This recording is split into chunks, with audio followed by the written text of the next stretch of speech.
Bapa di surga, kami tahu perjalanan hidup kami tidaklah mudah. Ada begitu banyak persoalan, kesulitan, tantangan, bahkan penderitaan yang kami alami. Tapi kami tahu dan kami meyakini, mengimani sepenuhnya bahwa Engkau ada beserta dengan kami. Namun seringkali Tuhan, kami abai, bahkan kami acuh tak acuh dengan Tuhan. Sehingga kami hanya mengandalkan kemampuan kami sendiri untuk menjalani kehidupan yang tidak mudah ini. Ampuni kami Tuhan, dan kami akan belajar dari kebenaran firman-Mu yang akan kami renungkan pada pagi hari ini. Berikan kami hikmat, berikan kami pengertian, agar firman-Mu itu boleh mencerahkan hati dan pikiran kami Tuhan. Dan terlebih lagi menjadi makanan yang sehat untuk pertumbuhan rohani kami. Urapi kami semua, urapi hamba-Mu yang tidak ada apa-apanya ini. Dan kami siap belajar untuk kebenaran firman-Mu pagi hari ini. Di dalam nama Tuhan Yesus. Haleluya. Amin. Amin. Shalom, selamat pagi. Wah, kayaknya belum seru ya pagi ini. Shalom, selamat pagi. Kyong Hee Facai. Iya, kan masih ya. Tinggal nunggu angpaunya. Ya, baik. Bapak Ibu Saudara yang dikasihi Tuhan, puji syukur kita masuk di bulan Februari hari ini dan kita baru saja merayakan tahun baru Imlek.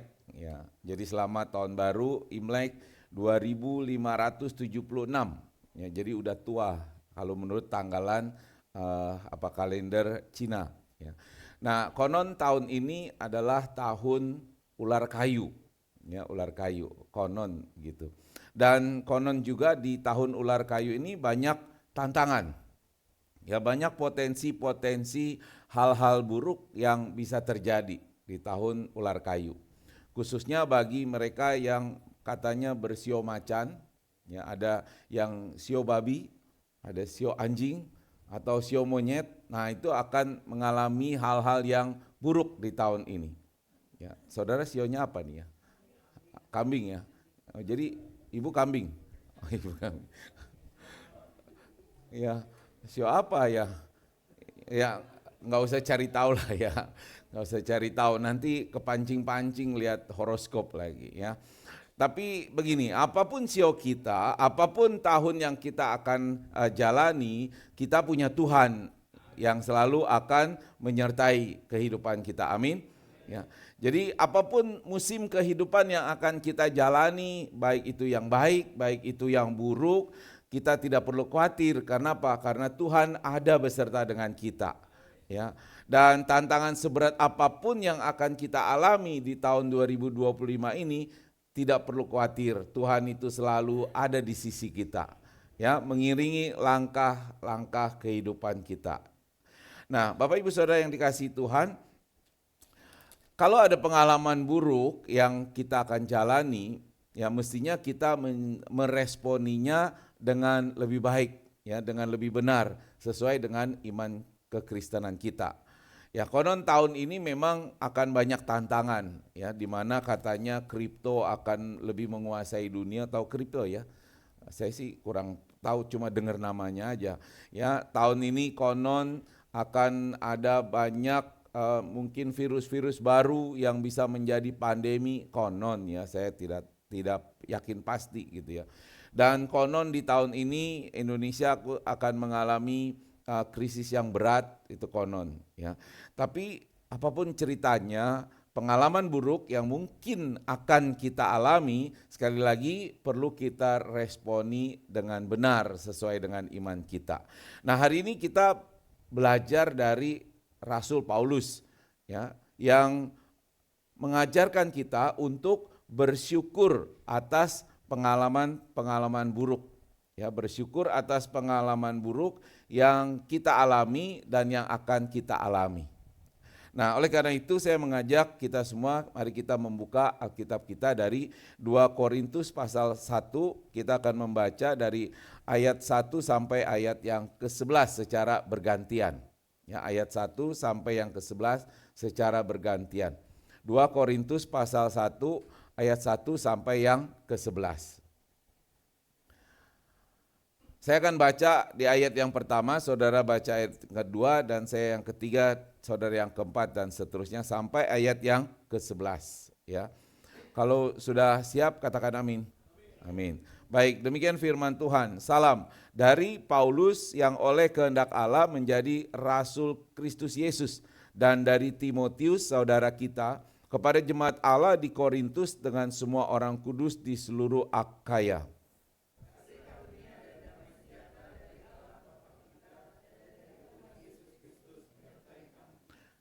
Terpujilah Allah Bapa Tuhan kita Yesus Kristus, Bapa yang penuh belas kasihan dan Allah sumber segala penghiburan.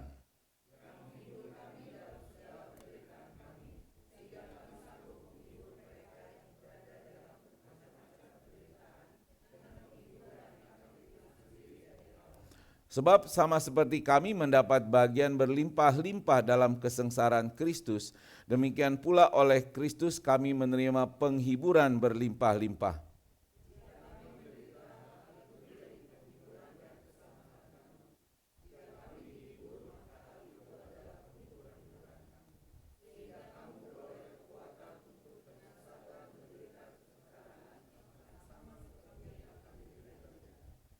Dan pengharapan kami akan kamu adalah teguh, karena kami tahu bahwa sama seperti kamu turut mengambil bagian dalam kesengsaraan kami, kamu juga turut mengambil bagian dalam penghiburan kami.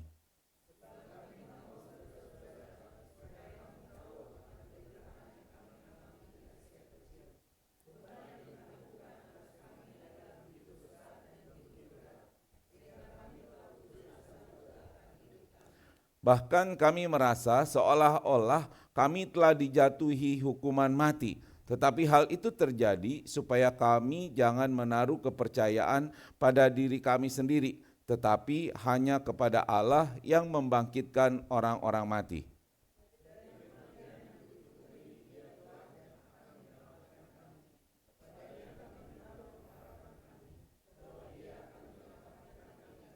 Karena kamu juga turut membantu mendoakan kami, supaya banyak orang mengucap syukur atas karunia yang kami peroleh berkat banyaknya doa mereka untuk kami. Amin. Demikian firman Tuhan, Bapak Ibu Saudara. Tuhan Yesus berkata, yang berbahagialah kita yang selalu membaca, merenungkan, dan melakukan firman Tuhan. Haleluya. Nah, Bapak Ibu yang dikasihi Tuhan, seringkali kita berpikir bahwa kita bersyukur itu karena alasannya kita mendapat berkat, ya. Karena kita mungkin mendapatkan suatu keberhasilan, atau mungkin ketika kita mendapatkan kesembuhan dari sakit penyakit, maka itu alasan terbaik untuk kita bersyukur. Namun dari ayat yang kita baca, Rasul Paulus dalam suratnya kepada jemaat di Korintus itu menunjukkan satu perspektif yang berbeda atau cara pandang yang berbeda. Ya, dia bersyukur bukan karena dia terhindar dari penderitaan, bukan karena dia terbebas dari ancaman-ancaman, tapi dia bersyukur karena mengalami penderitaan. Sekali lagi, dia bersyukur karena mengalami penderitaan. Dan di dalam penderitaannya itu dia mengalami pertolongan dari Tuhan. Dia mengalami penghiburan dari Allah justru di dalam penderitaan yang dia alami. Ya, itu sebabnya di dalam ayat bacaan tadi kita baca ya di ayat 3 dan 4 maksudnya, terpujilah Allah Bapa Tuhan kita Yesus Kristus, Bapa yang penuh belas kasihan dan Allah sumber segala penghiburan, yang menghibur kami dalam segala penderitaan kami. Jadi di dalam penderitaan itulah Rasul Paulus mendapatkan penghiburan, sehingga kami sanggup menghibur mereka, ya, sehingga dia sanggup menjadikan sejarah atau kisah penderitaannya itu untuk menghibur yang lain yang juga berada di dalam berbagai-bagai penghiburan, penderitaan maksudnya, ya. Karena dia mendapat penghiburan sendiri dari Allah. Nah, Bapak Ibu Saudara yang dikasihi Tuhan, inilah cara pandang yang berbeda, satu perspektif yang berbeda menyikapi atau meresponi penderitaan ataupun pengalaman-pengalaman buruk yang kita alami atau akan kita alami. Nah, secara garis besar latar belakangnya surat 2 Korintus ini dituliskan Rasul Paulus sekitar tahun 55 sampai 57 sebelum Masehi. Nah, setelah dia tidak lama menulis surat 1 Korintus, maka dia menuliskan surat kepada jemaat di Korintus yang kedua. Dan dia menuliskan ini ketika berada di wilayah Makedonia. Ya, mungkin ada di kota Filipi, mungkin juga ada di kota Tesalonika, yang pasti ada di daerah Makedonia. Nah, waktu itu dia dalam perjalanan ke kota Korintus untuk yang ketiga kalinya. Nah, ketika Rasul Paulus berada di dalam situasi yang penuh tekanan dan penderitaan, dia menuliskan surat kepada jemaat di Korintus. Jadi surat ini dituliskan bukan dalam keadaan dia yang sedang happy-happy, bukan keadaan dia yang baik-baik saja, tapi dalam keadaan justru yang tertekan, ya, dalam penderitaan. Juga bahkan ada ancaman-ancaman kematian yang tiap-tiap hari dia alami. Ya, itu yang dituliskan Rasul Paulus. Nah, namun dia juga mengungkapkan penderitaan yang dia alami itu adalah ketika dia berada di Asia Kecil. Makanya dia tuliskan begini, sebab kami mau saudara-saudara supaya kamu tahu akan penderitaan yang kami alami di Asia Kecil. Beban yang ditanggungkan atas kami begitu besar dan begitu berat sehingga kami telah putus asa akan hidup kami. Bahkan kami merasa seolah-olah kami telah dijatuhi hukuman mati. Jadi dia mengalami penderitaan yang berat di Asia Kecil, Bapak Ibu Saudara. Nah, saya jadi bertanya-tanya, apa sih yang sebenarnya terjadi di Asia Kecil pada waktu itu, ya, yang membuat Rasul Paulus itu menderita. Nah, kalau kita baca Saudara di dalam Kisah Para Rasul, ya, Kisah Para Rasul, bentar saya buka sebentar. Di dalam Kisah Para Rasul 19, boleh saudara buka, Kisah Para Rasul 19, di ayat 21 dan seterusnya sampai yang ke-40, di situ ada kisah tentang satu kejadian pemberontakan atau bukan pemberontakan ya, riot ya, satu kerusuhan terjadi di kota Efesus ya, yang dipicu oleh seorang yang bernama Demetrius. Ya, Demetrius ini adalah seorang pengrajin patung dan bisnisnya dia adalah membuat patung Dewi Artemis. Ya. Nah, kalau kita mengikuti perjalanan Rasul Paulus, saudara, ya, di Asia Kecil Rasul Paulus khususnya di Efesus itu memberitakan Injil. Dan pemberitaan Injilnya itu sangat luar biasa berhasil. Sehingga banyak orang yang tadinya menyembah Dewi Artemis, kemudian meninggalkan Dewi Artemis dan menjadi percaya kepada Kristus. Jadi mereka nggak menyembah lagi patung-patung Dewi Artemis. Nah, saudara bisa bayangin kan ya, orang yang bisnisnya bikin patung, yang tiap orang pasti beli untuk di rumahnya karena itu sesembahannya. Nah, setelah jadi Kristen, ya nggak ada lagi yang mau beli, bisnisnya pasti kolaps, ya kan? Bisnisnya pasti berantakan, dan itu yang membuat si Demetrius ini marah. Maka dia ajak teman-temannya, para karyawannya untuk melakukan demo yang akhirnya berujung kepada kerusuhan. Kalau kita lihat kerusuhan yang terjadi, nanti saudara baca firman-Nya secara lengkap ya. Kerusuhan itu terjadi, mereka teriak-teriak di sepanjang hari di tengah-tengah pusat kota. Mereka berteriak, agunglah Artemis, Dewi Artemis dari orang Efesus. Ya. Jadi mereka protes sebenarnya, tapi mereka menggunakan cara-cara provokasi untuk memprovokasi orang-orang di sekeliling. Makanya terjadi yang namanya kerusuhan. Nah, saudara ingat gak ya tahun 98 kita ada kerusuhan? Ya, ingat ya, ada yang udah lahir? Semua udah lahir ya. Kira-kira perasaannya gimana waktu kerusuhan 98? Seru, tegang ya. Apalagi kalau yang dari Poso ya, kalau cerita Oma nanti dengar cerita Oma, mau melarikan diri dari kerusuhan, seru gitu. Seru sih ya. Tapi waktu itu pasti penderitaannya berat. Ya, yang namanya kerusuhan pasti nggak enak, pasti menegangkan, pasti ada tekanan-tekanan. Nah, saudara bayangin sekarang kerusuhan terjadi dan Rasul Paulus pasti jadi sasaran tembaknya. Pasti jadi inceran, karena memang kerusuhan itu terjadi karena dia, gara-gara Rasul Paulus inilah, maka bisnisnya si Demetrius dan teman-temannya itu terancam berantakan. Jadi sasaran ya pasti lebih tertekan, pasti lebih tidak mengenakan, pasti lebih tidak menyenangkan. Ya. Saya mengalami tahun 98 juga, tapi belum seberapa tegangnya dibandingkan dengan terjebak kerusuhan di kota Makassar. Ya, jadi tahun 98 kan kerusuhan nasional. Sebelum bulan Mei itu sudah ada kerusuhan di kota Makassar dan waktu itu saya ada di Makassar. Nah, pas kerusuhan meletus mau pulang nggak bisa pulang ya karena rusuh di mana-mana di seluruh kota di Makassar. Ya, pemicunya sederhana pemicunya cuma gara-gara ada seorang pemuda keturunan Tionghoa yang kurang waras, ya sakit jiwa, memperkosa anak perempuan seorang haji. Itu jadi masalah. Jadi akhirnya jadi kerusuhan. Saudara udah pasti tahu targetnya adalah orang Tionghoa, Cina, mata sipit. Nah, kebetulan mata saya sipit ya. Jadi pasti jadi sasaran nih ya. Wah, melarikan diri, nginep di rumah teman. Ya, itu di Jalan Irian, saya masih ingat jalan. Nginep di sana, wah itu pokoknya sepanjang hari rumah digedor-gedor, diteriaki, bakar, bunuh dan seterusnya. Ya, sangat mengerikan. Ya, mungkin meskipun cuma 2 malam itu penderitaannya luar biasa, tekanannya luar biasa, penuh ketakutannya luar biasa. Ya, puji Tuhan rumah teman itu nggak dibakar karena di hari kedua dia entah dari mana teman saya itu dapat bendera warna hijau ada tulisan Arab gitu dipasang di rumahnya. Nah, habis itu udah semua nggak pernah gedor-gedor lagi. Ya. Mungkin ada simbol atau apa saya nggak tahu lah ya.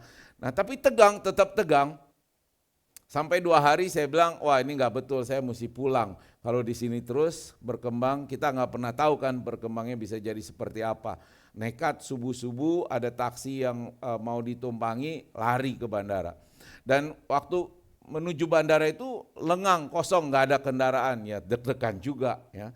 Tapi puji Tuhan akhirnya bisa sampai bandara, belum punya tiket, yang penting sampai bandara dulu. Ya, nanti baru dapat tiketnya sore hari ya.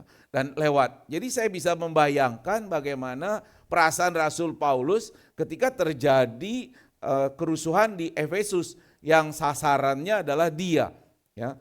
Namun Rasul Paulus saudara tahu ya, dia nggak pernah punya rasa takut. Dia ingin menjumpai orang-orang yang demonstrasi yang rusuh itu, tapi dihalangi. Kenapa? Karena pasti kalau dia muncul, dia ngomong sama mereka pasti tambah kacau balau dan itu bisa membahayakan jiwanya. Nah, singkat cerita nanti saudara baca, akhirnya kerusuhan bisa diredakan oleh seorang pejabat dari kota Efesus dan akhirnya redah kerusuhan itu, ya diredakan. Nah, Bapak Ibu Saudara yang dikasihi Tuhan, kalau kita melihat ya, begitu berat penderitaan Rasul Paulus, begitu berat hal-hal yang dia alami. Ya, banyak peristiwa-peristiwa yang dia sudah alami penderitaan. Ya, mungkin kalau saudara baca di bagian lain dia pernah hampir mati tenggelam, dia hampir dibunuh, ya, dia dipenjarakan dan seterusnya, ya, dan seterusnya. Nah, di dalam kisah para rasul ini di kota Efesus ada sedikit berbeda. Dia menjadi sasaran dari kerusuhan yang timbul di kota Efesus. Tekanannya sangat berat. Namun bukan cuma itu saja Bapak Ibu Saudara. Penderitaan yang Rasul Paulus alami adalah dia mengalami penolakan. Dia mengalami penganiayaan dari orang Yahudi maupun dari orang-orang non-Yahudi. Di berbagai kota, bukan cuma di kota Efesus. Ya. Paulus mengalami perlawanan keras dari orang-orang yang menolak pemberitaan Injil. Ya, itu udah pasti ada penderitaannya tersendiri. Dia juga mengalami ancaman, ya, ancaman kematian.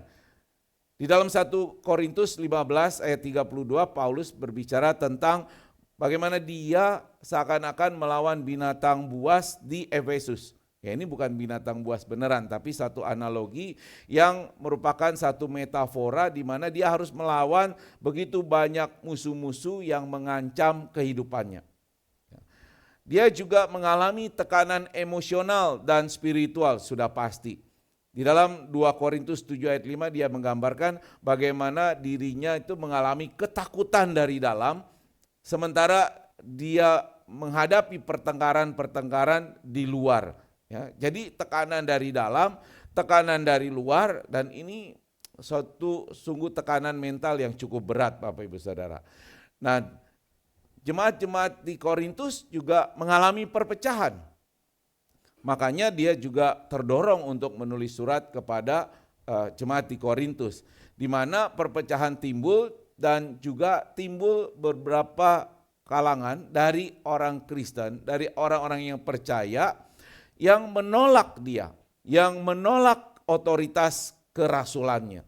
Ya, jadi saudara kalau bisa bayangkan betapa berat penderitaan, pengalaman-pengalaman buruk yang tidak menyenangkan yang dialami oleh Rasul Paulus.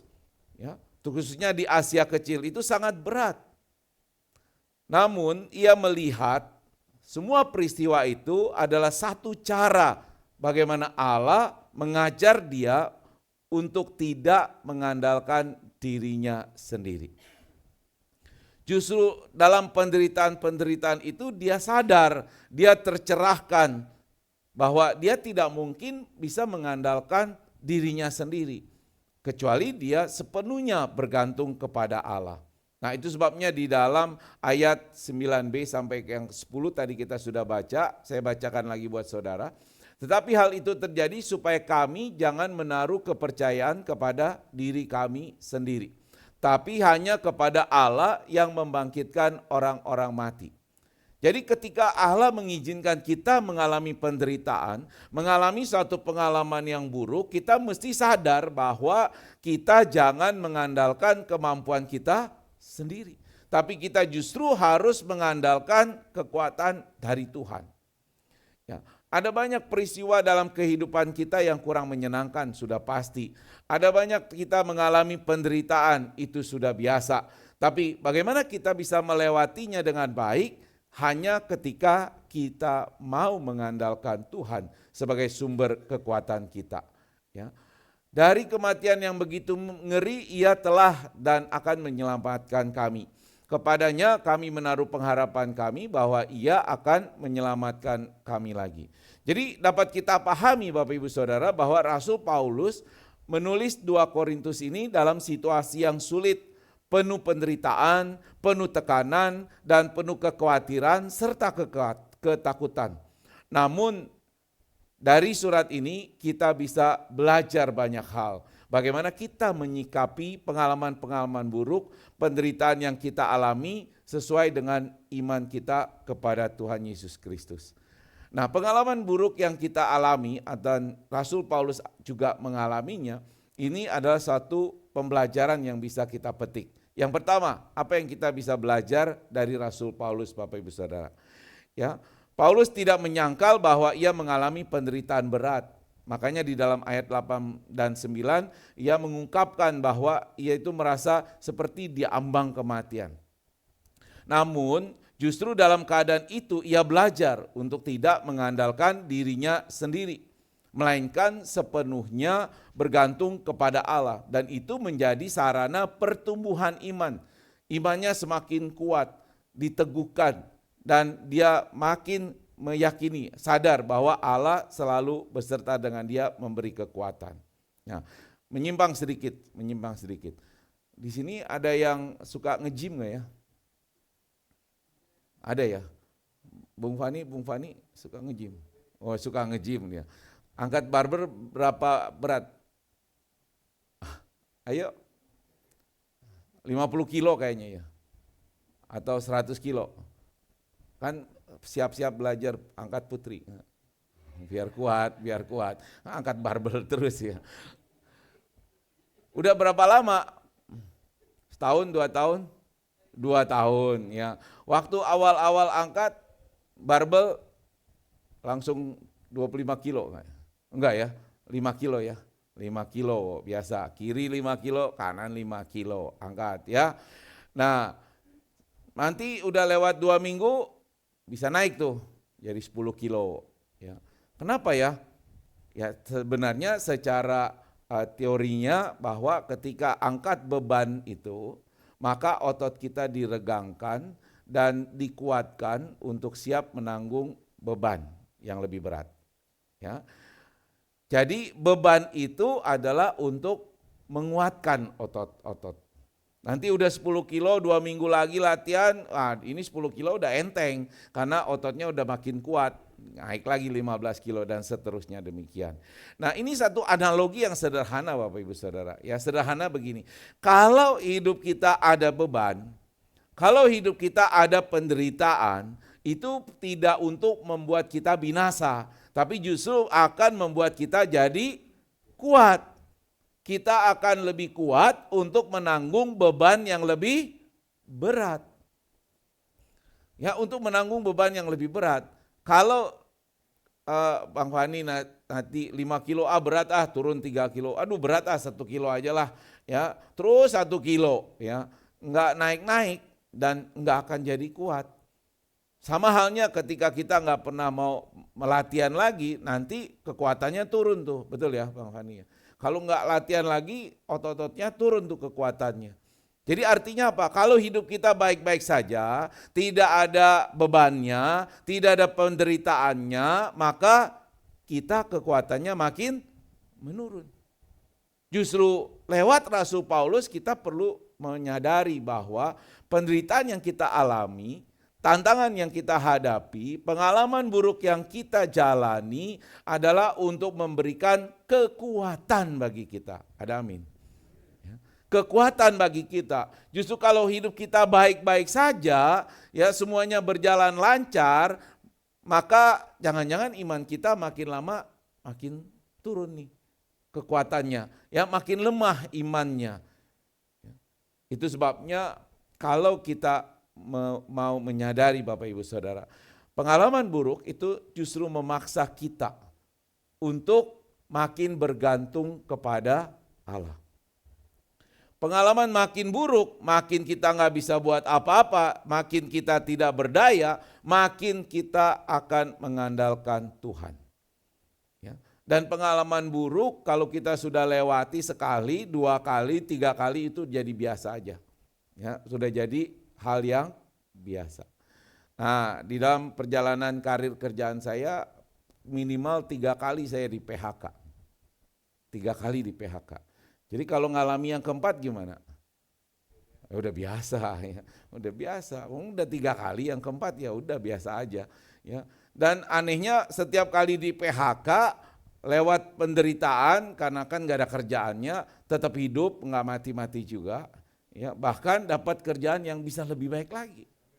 Amin ya. Dan itulah luar biasanya Tuhan. Kalau kita nggak mengandalkan diri sendiri, mengandalkan Tuhan, maka kita akan mengalami hal-hal yang lebih baik, hal-hal yang lebih besar, karena kita mengandalkan Tuhan, bukan mengandalkan diri kita sendiri. So saya mau berkata, penderitaan bukanlah akhir dari segalanya. Amin. Penderitaan bukanlah akhir dari segalanya. Tapi itu adalah alat Tuhan untuk Tuhan pakai membentuk iman kita, membentuk karakter kita. Sehingga makin hari ada pertumbuhan, ya ada kemajuan. Di dalam Yakobus 1 ayat 2 sampai 4, saya baca buat saudara. Yakobus 1 ayat 2 sampai 4. Ini mestinya kita sudah sering hafal ya. Saudara-saudaraku, anggaplah sebagai kebahagiaan apabila kamu jatuh ke dalam berbagai pencobaan. Sebab kamu tahu bahwa ujian terhadap imanmu itu menghasilkan ketekunan. Ya, dan biarlah ketekunan itu memperoleh buah yang matang supaya kamu menjadi sempurna dan utuh serta tidak kekurangan apapun. Ya, justru penderitaan itu membuat kita menjadi sempurna. Sama senada dengan apa yang Rasul Paulus katakan di dalam Roma pasal 5 ayat ketiga dan keempat. Ya. Roma pasal 5 ayat ketiga dan keempat. Bukan hanya itu saja, kita malah bermegah juga dalam kesengsaraan kita. Karena kita tahu bahwa kesengsaraan itu menimbulkan ketabahan. Ketabahan menimbulkan tahan uji, dan tahan uji menimbulkan pengharapan. Pengharapan tidak mengecewakan karena kasih Allah telah dicurahkan ke dalam hati kita oleh Roh Kudus yang telah dikaruniakan kepada kita. Jadi penderitaan itu akan membuat kita tahan uji. Ya, sehingga dengan demikian kita jangan berkeluh kesah, jangan ngedumel, jangan komplain, jangan ngomel kalau mengalami hal-hal keburukan. Kalau mengalami penderitaan. Justru seperti kata Rasul Paulus, kita harus bersyukur. Ya, harus bersyukur. Kenapa? Karena penderitaan itu justru akan membuat kita makin kuat. Amin. Yang kedua, Bapak Ibu Saudara, ya. Kenapa kita perlu bersyukur di dalam pengalaman buruk kita? Karena justru kita akan mengalami penghiburan dari Allah. Dan kita akan menjadi berkat bagi orang lain. Rasul Paulus menyatakan bahwa melalui penghiburan yang dia terima dari Allah, maka dia dapat menghibur orang lain yang mengalami penderitaan yang serupa. Nah, hal ini mengajarkan bahwa pengalaman buruk itu bukan hanya tentang diri kita, tetapi tentang bagaimana kita bisa menjadi alat penghiburan bagi orang lain.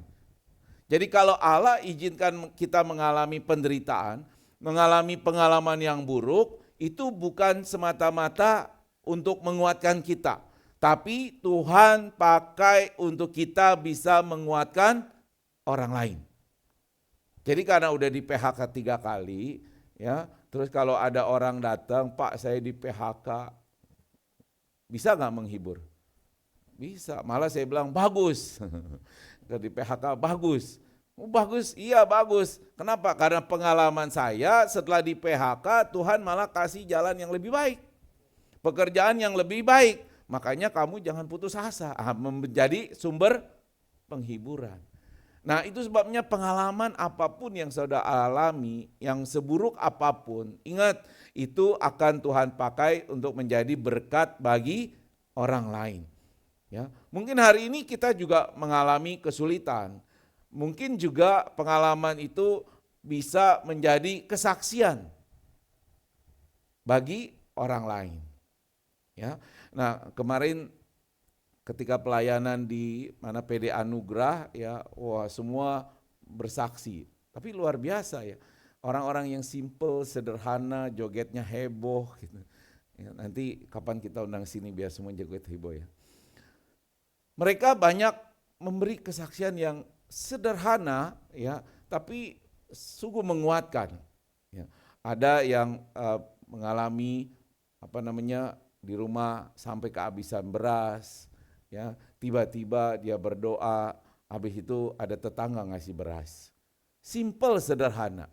Ya. Tapi bagaimana itu bisa menjadi satu kesaksian, ya, menjadi penghiburan bagi jemaat yang lain yang mungkin juga sedang mengalami kekurangan. Nah, saudara, kita perlu bersyukur kalau mengalami pengalaman yang buruk. Kenapa? Karena Tuhan izinkan kita melewati badai-badai kehidupan kita.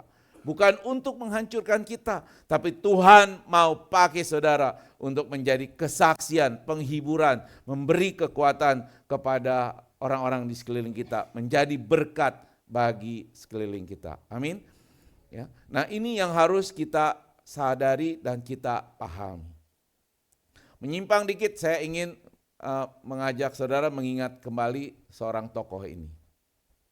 Masih ingat ya? Ya, Nick Vujicic. Masih ingat ya? Nggak punya tangan, nggak punya kaki.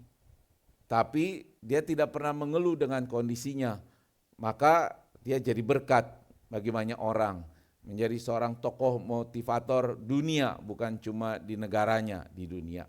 Ya, meskipun nggak punya tangan, nggak punya kaki, tapi yang lain normal. Ya, makanya dia punya 4 anaknya tuh, anaknya udah 4. Ya, jadi nggak punya tangan, nggak punya kaki, tapi bisa juga punya anak ya, 4 lagi anaknya. Ya, dan mereka luar biasa, itu dipakai oleh Tuhan. Ya, jadi bagaimana orang yang dalam kekurangan dipakai Tuhan untuk jadi berkat bagi banyak orang. Ya. Nah, dia seorang penginjil, dia seorang pembicara, dia seorang motivator, dan dia masih aktif dalam kegiatan-kegiatan inspirasionalnya. Ada sebuah berita terakhir pada bulan November tahun lalu, ya, dia mendirikan sebuah lembaga perbankan, bukan bank, tapi lembaga perbankan. Nah, dia mendirikan lembaga ini dengan satu alasan. Ya, alasannya apa? 5 tahun sebelumnya tiba-tiba semua rekening-rekening bank dia ditutup. Alasannya karena dia aktif dalam kegiatan pro-life, ya, yang ada di negaranya. Ya, saya nggak teliti lebih jauh apa sih masalahnya, tapi tiba-tiba kartu kreditnya diblokir, rekeningnya semua ditutup, dan bank tulis pesan nggak mau berelasi lagi dengan nasabah ini, ya, Nick Vujicic. Padahal dia orang terkenal. Nah, karena dia kecewa dan dia kesel, pasti ya marah, tiba-tiba saudara nggak bisa rekening apa-apa, kan repot ya. Karena di luar sana kan semua pembayarannya pakai debit card, nggak ada orang bawa cash gitu. Kita juga seperti itu, tiba-tiba semuanya nggak bisa dipakai, kan repot. Nah, tapi dari pengalaman buruk itulah si Nick ini pada akhirnya tahun lalu itu dia mendirikan satu lembaga perbankan, ya, dengan nama Pro-Life Fintech. Ini perusahaannya. Tujuannya adalah untuk menghormati Tuhan, ini tujuan filosofinya ya, untuk melayani penggunanya, mendukung kehidupan dengan menyumbangkan 50% dari keuntungannya untuk organisasi nirlaba yang sejalan dengan nilai-nilai kekristenan. Jadi dia mendirikan lembaga perbankan ini dengan satu tujuan, ya, untuk menolong orang-orang yang mungkin punya masalah juga dengan urusan bank. Jadi ini sebuah platform fintech di mana kita bisa buka rekening, kemudian melakukan transaksi perbankan digital, tapi dia bukan bank. Ya. Nah, detailnya saya belum sempat mempelajari karena memang baru saja dibentuk, dan konon tanggal 25 Maret tahun depan, 8 Maret tahun depan itu baru akan dilakukan satu grand openingnya. Ya. Nah, inilah Nick Vujicic. Dari pengalaman buruknya, akhirnya dia dipakai Tuhan justru menjadi cara yang lain untuk menolong banyak orang. Ya. Dan dia juga sedang mempersiapkan sebuah film yang berjudul No Limits, ya, No Limit. Nah, mungkin nanti kita tunggu filmnya beberapa tahun ke depan. Ya. Yang pasti begini, yang kita mesti simpulkan bahwa dia nggak punya tangan, dia nggak punya kaki, dalam segala keterbatasannya, tapi dia dipakai oleh Tuhan untuk jadi berkat bagi orang lain. Saudara masih punya tangan? Masih punya kaki? Atau tunggu Tuhan ambil tangan dan kakinya untuk jadi berkat? Kan enggak ya. Jadi selagi masih punya, ayo jadi berkat bagi orang lain. Amin. Nah, ini yang penting untuk kita sadari Bapak Ibu Saudara, bahwa kita harus terinspirasi oleh seorang Nick Vujicic untuk kita bisa menyampaikan pesan-pesan iman kita kepada orang banyak. Kita menunjukkan ketekunan dan kita menunjukkan kasih Kristus kepada dunia ini. Ya, lewat apa? Pengalaman-pengalaman buruk yang kita alami. Yang ketiga, yang terakhir Bapak Ibu Saudara, apa yang kita pelajari dari seorang Paulus, bahwa dia tidak berbicara hanya tentang penderitaan, tapi Rasul Paulus juga bicara tentang pengharapan. Di ayat 10 tadi dia berkata bahwa Allah telah menyelamatkan dia dari maut dan akan terus menyelamatkan dia. Nah, ini menunjukkan bahwa kesulitan bukanlah akhir dari cerita kita. Tuhan yang sama menyertai Paulus dan Tuhan yang sama juga menyertai kita hari ini. Ada amin? Ya. Justru melalui pengalaman-pengalaman buruk, Rasul Paulus bisa melihat kuasa Allah yang memberikan dia penghiburan dan kekuatan. Demikian juga dengan kita, lewat penderitaan-penderitaan yang kita alami, pengalaman buruk yang kita alami, kita melihat Tuhan bagaimana bekerja untuk menolong, memelihara kita. Amin.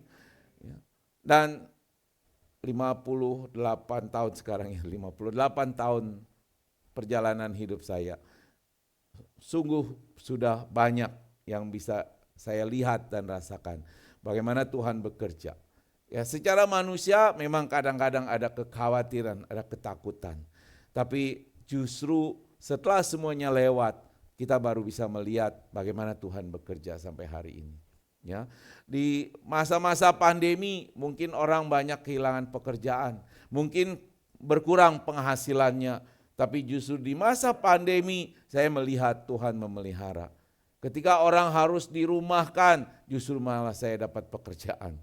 Ya, ketika orang mungkin mengalami penderitaan, justru saya mulai mengalami kesibukan, ya, karena meniti karir. Setelah lewat pandemi, karena hal-hal yang kurang menyenangkan, gak cocok sama atasan, akhirnya Tuhan buka jalan lagi yang lebih baik sampai hari ini. Dan saya percaya Tuhan tetap akan memelihara. Dan kalau Tuhan memelihara saya dan keluarga saya, Tuhan juga akan memelihara keluarga saudara. Amin. Ya, itu sebabnya jangan komplain, jangan marah, jangan kecewa, jangan putus asa kalau mengalami pengalaman buruk, mengalami penderitaan. Ya, mungkin kita sedang alami hari ini, tapi lihatlah itu adalah bagian dari kehidupan kita. Sebagai orang percaya justru kita jadikan apa yang kita alami yang tidak menyenangkan itu sebagai alasan untuk kita bersyukur.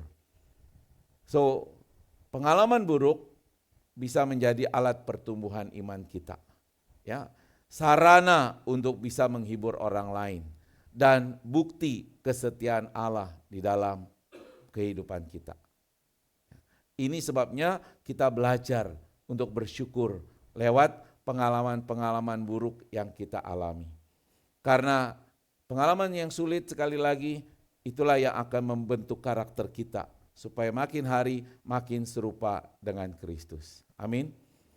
Nah, apakah hari ini saudara mengalami tantangan dalam kehidupan yang sangat berat? Kalau iya, kalau belum siap-siap. Karena pasti akan ada. Tidak mungkin hidup ini jalannya lurus, mulus. Pasti akan ada. Ya, kalau kita mengalaminya, yang perlu saudara ingat adalah saudara enggak sendirian. Ya. Allah selalu beserta dengan kita. Ketika kita mengalaminya, saudara ingat bahwa Allah sedang membentuk kita. Bahwa Allah sedang menguatkan iman kita. Bahwa Allah akan menjadikan kita menjadi berkat bagi orang lain. Maka kita harus bersyukur dalam segala keadaan. Sebab Allah turut bekerja, sedang berkarya untuk mendatangkan kebaikan bagi kita semua. Amin. Ya, masa depan kita ada di tangan Allah.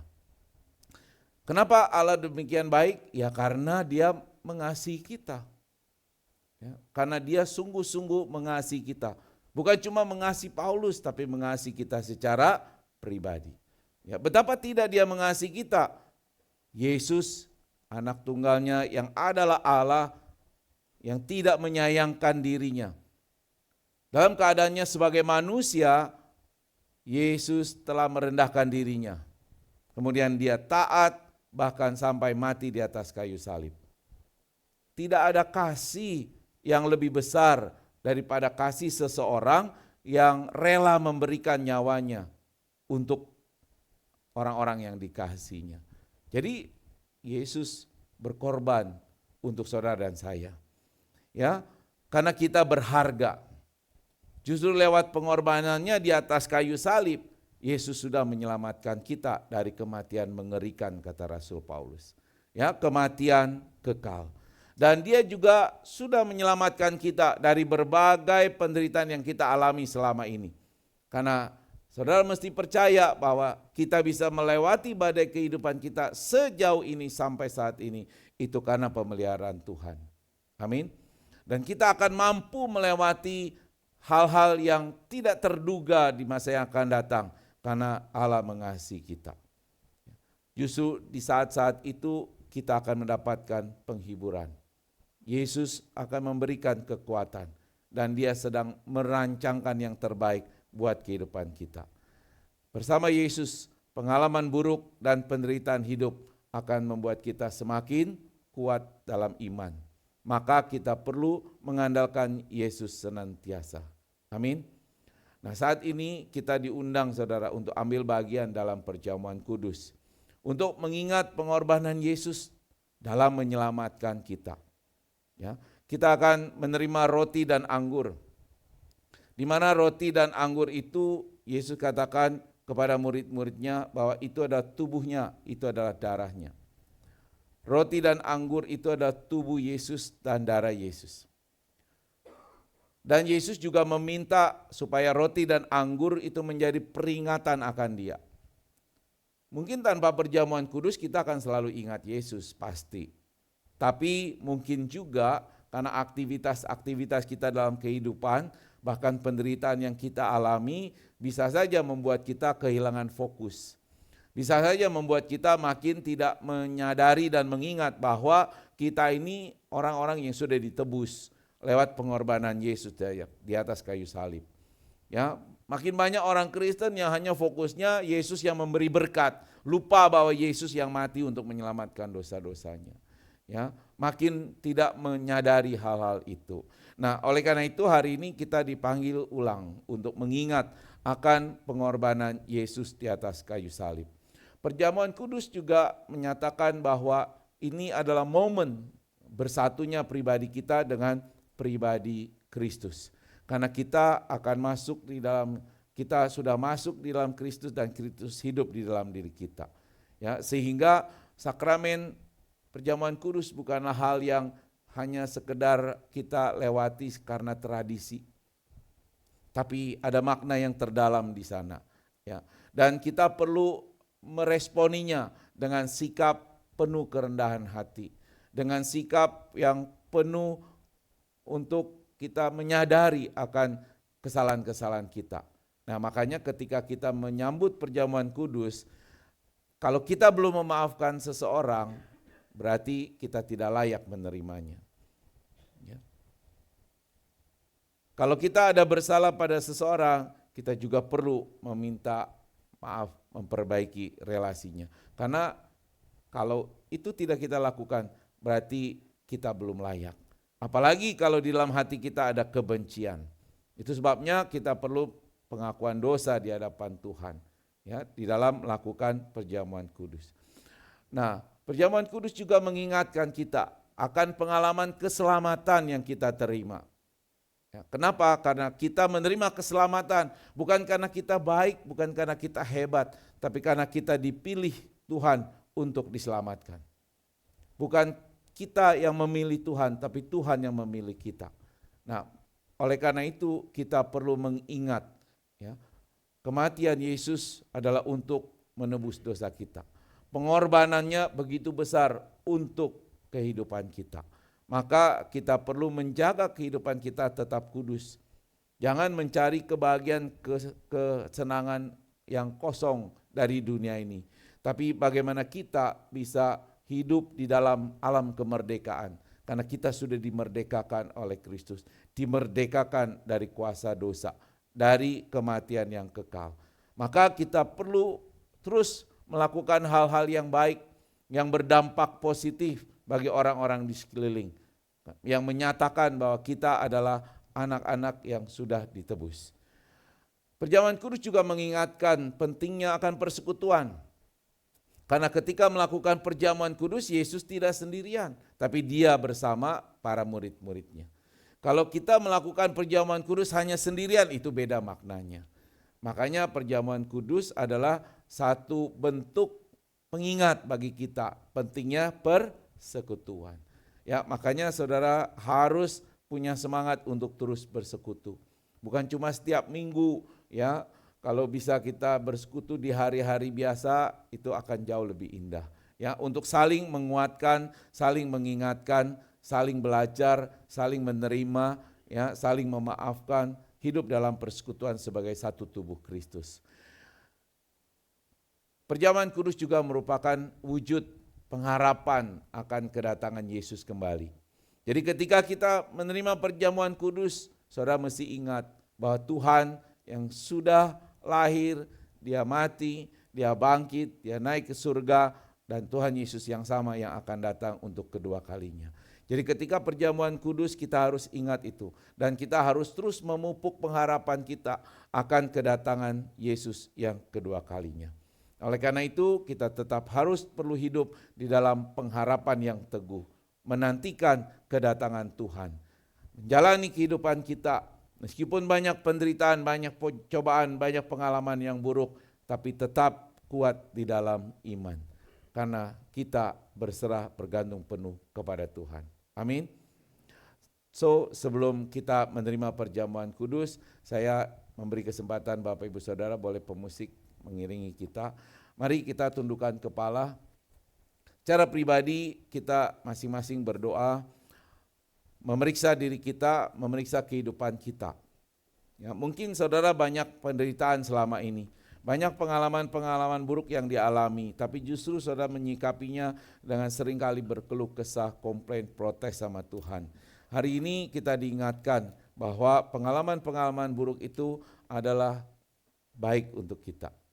Mari kita secara pribadi, kita datang pada Tuhan, kita mohon ampun kalau sikap hidup kita belum benar selama ini.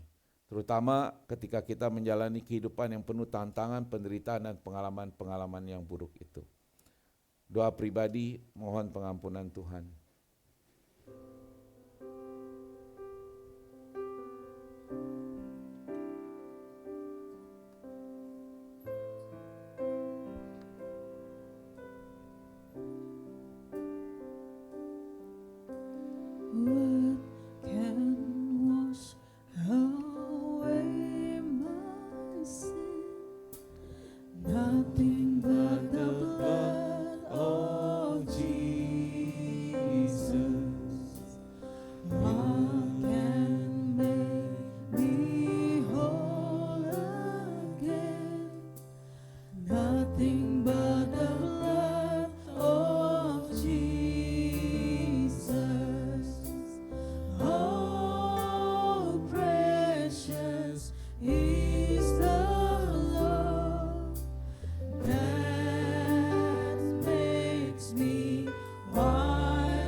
Bapa di surga, kami mengaku di hadapan Tuhan,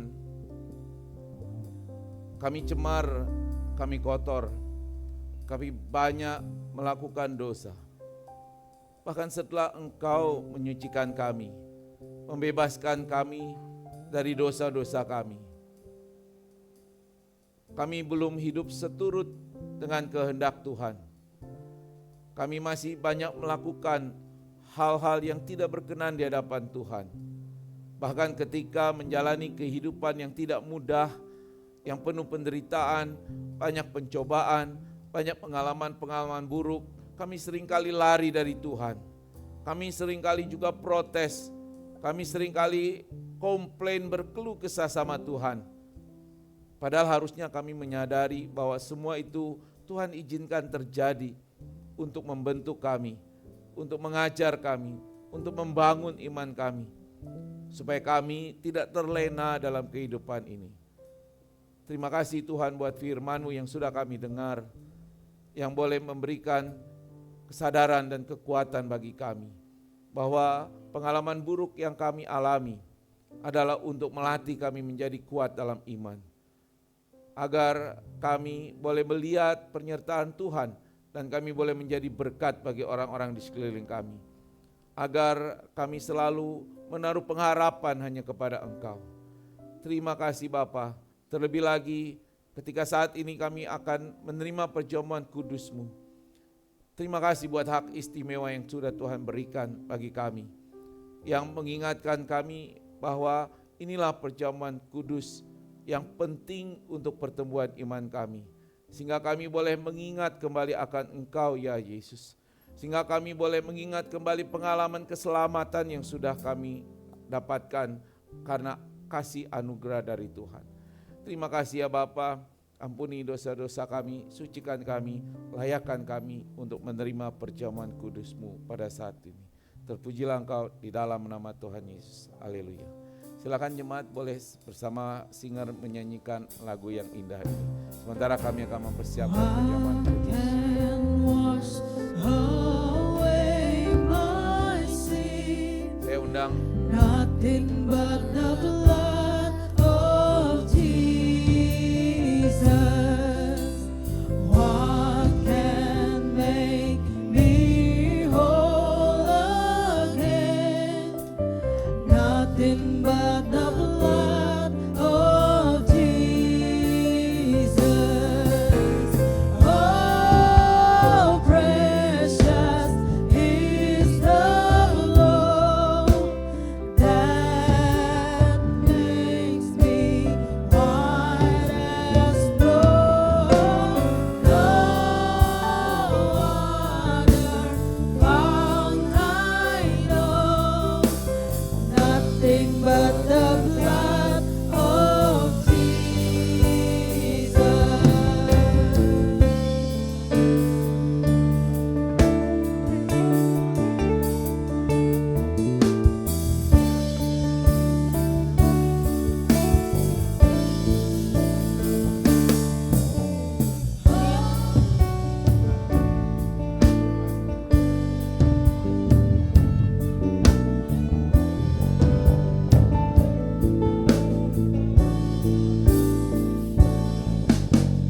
Oh, darah Tuhanku, sumber pembasuhku,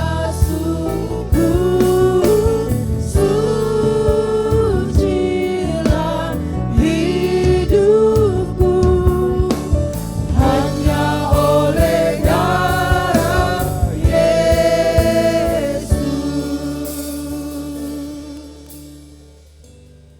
Pada malam Yesus diserahkan, Ia mengambil roti, mengucap berkat, memecah-mecahkannya, lalu memberikannya kepada murid-muridnya, seraya berkata, inilah tubuhku yang diserahkan bagi kamu.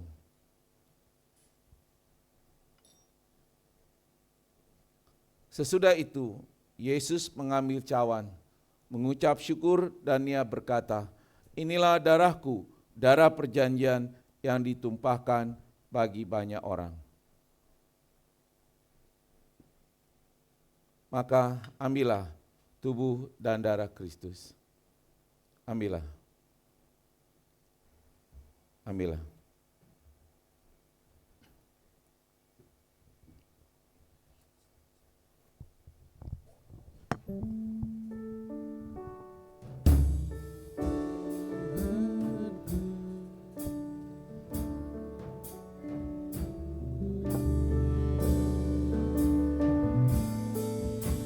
What can wash away my sin? Nothing but the blood of Jesus. What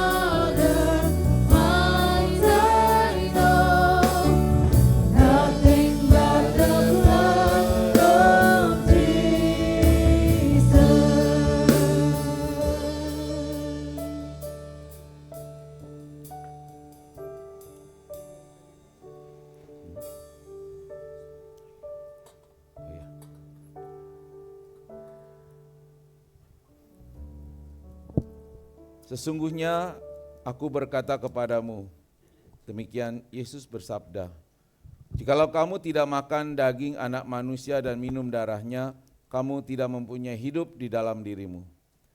Siapa saja yang makan dagingku dan minum darahku, ia mempunyai hidup yang kekal, dan aku akan membangkitkan dia pada akhir zaman. Sebab dagingku benar-benar makanan dan darahku adalah benar-benar minuman. Siapa saja yang makan dagingku dan minum darahku, ia tinggal di dalam aku dan aku di dalam dia. Amin. Apakah semua jemaat sudah menerima roti dan anggur? Ya, saya undang untuk bangkit berdiri. Apa-apa, ambil lagi.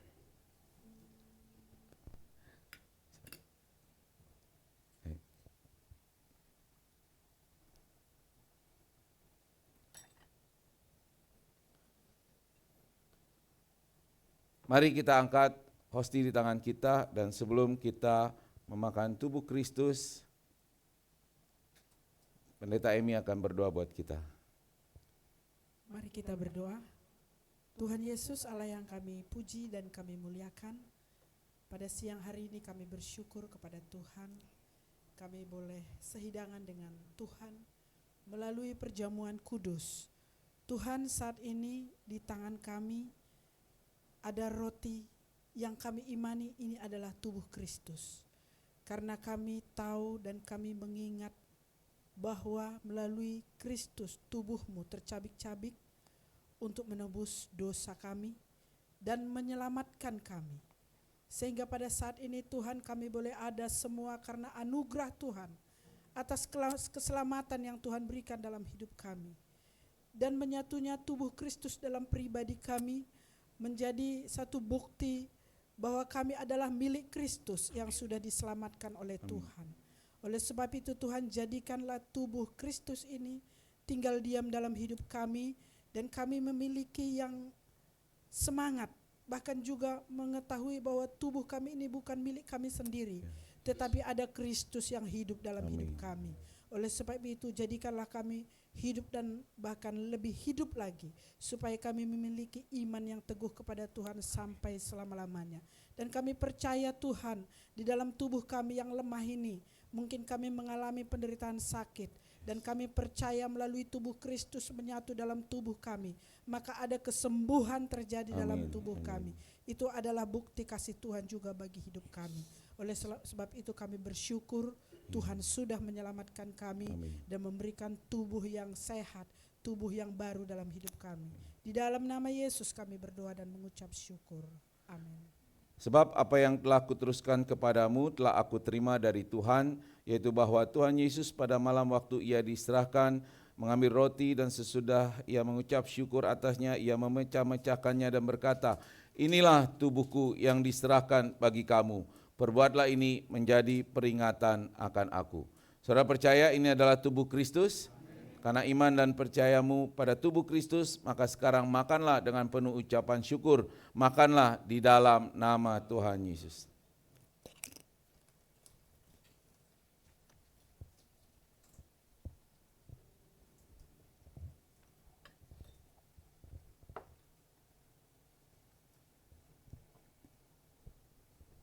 Mari sekarang kita angkat anggur, kita tinggikan darah Yesus. Saudara boleh taruh tangan di dada atau di bagian tubuh yang sakit, kalau tidak terjangkau di dada saja cukup, dan imani bahwa darah Yesus ada kuasa untuk kesembuhan. Dan sebelum kita meminumnya, Menatua Dian akan berdoa buat darah Kristus. Bapa yang baik, di tangan kanan kami adalah darah-Mu Bapa. Amin. Bapa, terima kasih dengan perjamuan ini Tuhan. Sekali lagi kami diingatkan bahwa kami menyatu dengan penderitaan-Mu. Amin. Sehingga jika saat ini Bapa ada di antara kami yang menderita karena sakit, karena persoalan hidup Tuhan, masalah apapun Tuhan, yang sering kali membuat kami takut ataupun bimbang akan kuasa-Mu. Saat ini Bapa, kami kembali dikuatkan bahwa penderitaan apapun yang kami alami dalam hidup kami, semuanya itu Bapa hanya akan membawa kami kepadamu lebih dekat lagi Bapa. karena kuasa-Mu, kasih-Mu melebihi dari penderitaan atau apapun persoalan hidup yang kami alami. Terima kasih Bapa, terima kasih untuk perjamuan kudus ini Bapa. Kemuliaan hanya bagi nama-Mu selama-lamanya. Amin.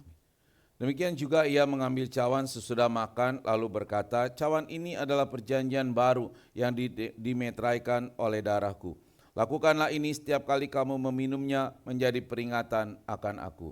Saudara percaya ini adalah darah Kristus? Saudara percaya darah Kristus ada kuasa kesembuhan? Saudara percaya saudara menerima mujizat? Maka dengan iman dan percayamu sekarang minumlah di dalam nama Tuhan Yesus.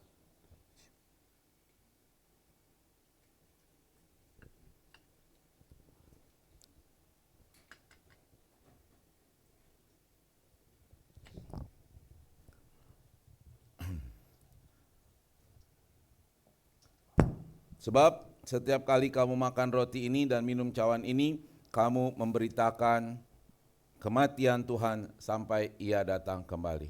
Amin. Kami memuji kebesaran-Mu. Memuji kebesaran-Mu.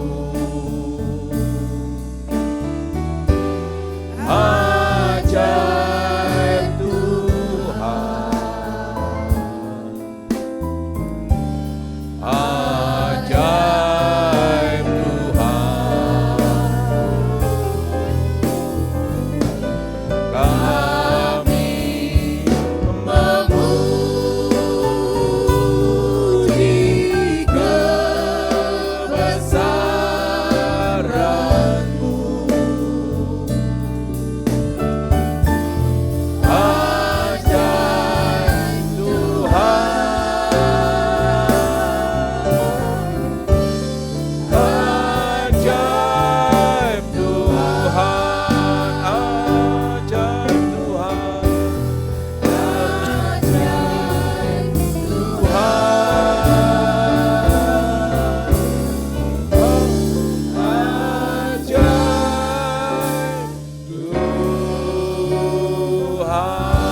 Beri sorak-sorai buat Tuhan kita Yesus Kristus.